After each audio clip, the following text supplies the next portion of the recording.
পাঁচমিশালি মাছ এইভাবে রান্না করলে যে এত মজা হয় আগে জানতামই না। তো সকাল সকাল আপনাদের ভাইয়া বাজারে গিয়েছিল, প্রায় পাঁচমিশালি মাছ নিয়ে আসছে আর সাথে নিয়ে আসছে কাঁচা টমেটো। নিয়ে এসে বলল কাঁচা টমেটো দিয়ে পাঁচমিশালি মাছের ঝোল করো।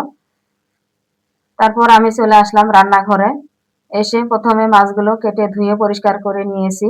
এখন এগুলো ভেজে নেব। মাছগুলো ভাজার জন্য আগে লবণ হলুদ দিয়ে ভালো করে মেখে নিব। এই তো মেখে নেওয়া হয়ে গেছে, এখন এগুলো ভেজে নেব। মাছ ভাজার জন্য আগে থেকে গ্যাসের উপর একটা প্যান বসিয়ে দিয়েছিলাম, প্যানটা গরম হয়ে গেছে, এখন দিয়ে দিলাম প্যানের উপর সয়াবিন তেল। তেল গরম হয়ে গেছে, এখন মাছগুলো একে একে দিয়ে দিব প্যানের উপর।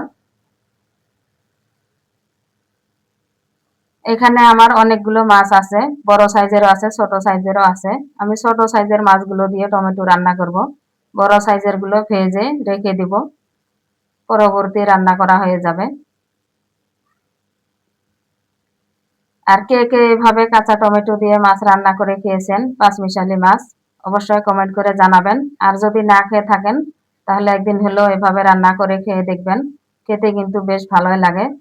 শীতের দিনে এভাবে মাছ রান্না করে রেখে দিলে পরে ঠান্ডা করে খেয়ে নিলে কিন্তু অনেক মজা হয়।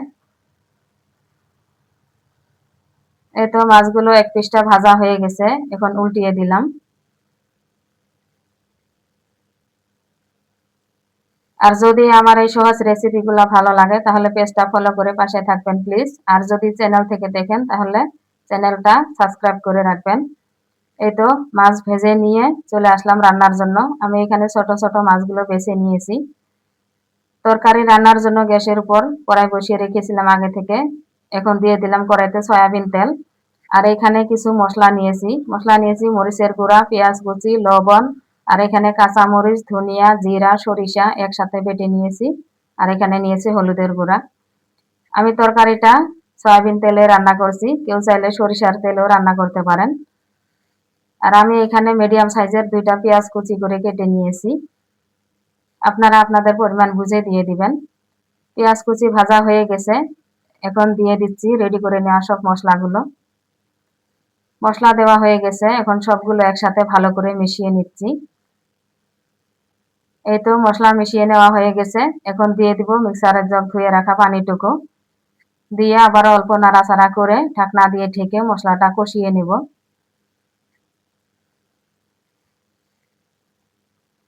বাড়িতে যদি বাচ্চারা টমেটো খেতে না চায় তাহলে কিন্তু এভাবে মাছ দিয়ে টমেটো রান্না করে বাচ্চাদেরকে খাওয়াতে পারেন, দেখবেন খুশি হয়ে খেয়ে নিবে।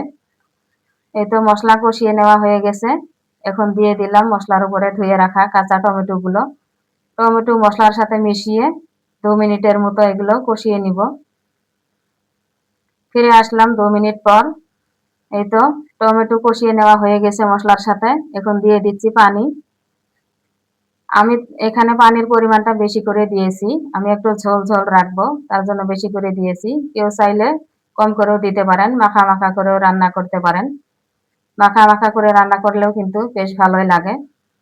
এই তো ঝোলটা ফুটে আসছে, এখন দিয়ে দিলাম ভেজে রাখা মাছগুলো।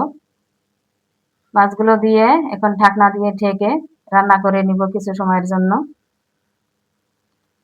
এই তো দেখেন কাঁচা টমেটো দিয়ে পাঁচমিশালি মাছ রান্না হয়ে গেছে, কত সুন্দর একটা কালার চলে আসছে, অনেক সুন্দর ফ্লেভার চলে আসছে তরকারি থেকে। এখন দিয়ে দিলাম ধনিয়া পাতা কুচি। এই তো আমার রান্না কমপ্লিট, এখন গ্যাসটা অফ করে নামিয়ে নিব। এই তো দেখেন ফাইনালি কত সুন্দর হয়েছে, দেখেন টমেটো গুলো কত সুন্দর সিদ্ধ হয়েছে, আবার একটা টমেটো গলে যায়নি, অনেক সুন্দরভাবে সিদ্ধ হয়েছে টমেটো গুলো। আমার রান্না কমপ্লিট, আজকের মতো এখানে বিদায় নিচ্ছি। আল্লাহ হাফেজ।